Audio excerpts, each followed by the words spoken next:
Welcome aspirants. आज हमारा topic number 6 है pair of words English present composition में। हम पहले देख लेते हैं कि पेयर ऑफ वर्ड्स जो हैं वो होते क्या हैं। The purpose of the pair of words is to enhance the vocabulary. इनका जो फर्स्ट पर्पज़ होता है कि आपकी जो वोकेबलरी है उसको एनहांस करना। You should try to understand their meanings and correct usages. जो आपको CSS के पेपर में पेयर ऑफ वर्ड्स दिए जाते हैं जिनमें उनके कभी कभार वर्ड्स एक जैसे होते हैं, उनकी मीनिंग चेंज होती है, और कभी कभार मीनिंग उनकी चेंज होती है और वर्ड्स जो हैं वो स्पेलिंग में या चेंज या सिमिलर ऐसे होते हैं। ये आपको ट्रिक्स एंड टिप्स हैं। तो keep in mind some tips and to master the pair of words. किस तरह से आप पेयर ऑफ वर्ड्स के मास्टर हो सकते हैं वो पॉइंट्स आप नोट कर लें।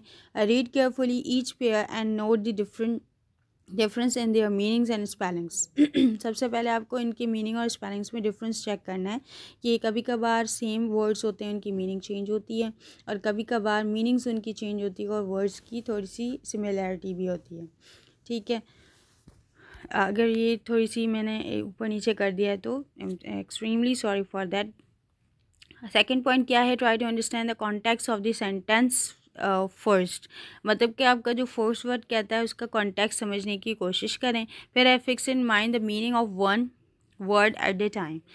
एक वर्ड की मीनिंग समझ लें। फिर कभी कभार ऐसा होता है कि हमें एक वर्ड की मीनिंग आ रही होती है और सेकंड वर्ड की नहीं आ रही होती, तो थोड़ा बहुत उनमें रिजेम्बलेंस कभी कभार हो जाती है। List of pair of words, जिस तरह से ये वर्ड्स हैं इट्स और इट्स। ठीक है, इट्स का जो मतलब है वो शो पोजेशन, और जो इट्स का मतलब है वो इट इज़ जो है वो ऐसे लिखा जाता है। सेकंड जो है एडजर्ड, जो है वो रिक्वेस्ट है, और फिर एबजर्ड मतलब ये इसमें डी साइलेंट, इसमें बी साइलेंट, एडजर्ड।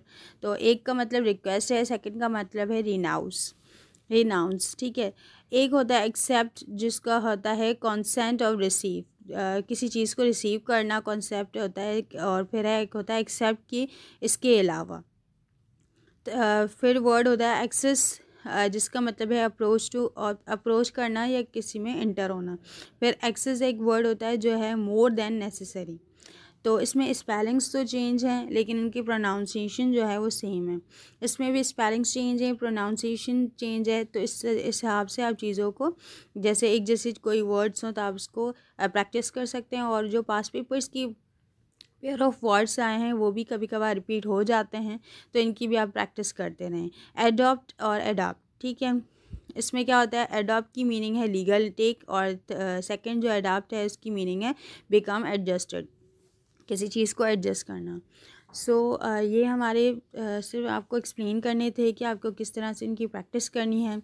फर्दर हम जब स्टार्ट करेंगे अपने पास पेपर्स की सीरीज़, तो उसमें हम आपको हर चीज़ डिटेल में थोड़ा सा किस तरह से क्वेश्चन को अटैम्प्ट करना है, किस तरह से आप क्वेश्चन को समझ सकते हैं और क्या टेक्निक्स हैं, वो सारी हम आपको इंशाल्लाह पास्ट पेपर्स की सीरीज़ में समझाएंगे। So that's all for today.